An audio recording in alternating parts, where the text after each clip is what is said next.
տան մտնելու համար։ Դիկայ մա իրականությունը էտա։ Եթե մեծ փողի համար ես ընկերություն արեք, կարաս էլ չանես։ Դու քո չես ամաչում։ Ուզում ես ասես ես քո հետ շփվում եմ քո ունեցվածքի համար։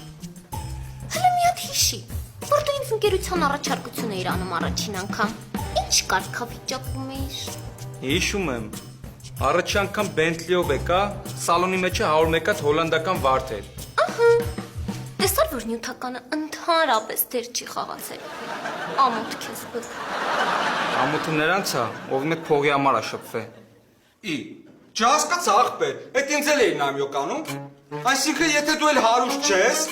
էլ ավտո չունես, որ իրար հետ ֆրֆրանք, էլ փողեր չունես, որ ափր-ցփր ծախսենք, օրը մի 5000 դրամ չես կարողանալու դնես ջեբս, դրա պատճառով պետք է ընկերություն չանեն։ Ես քեզանից չէի սպասում։ Դու քո ընկերությունը նեղացրիր։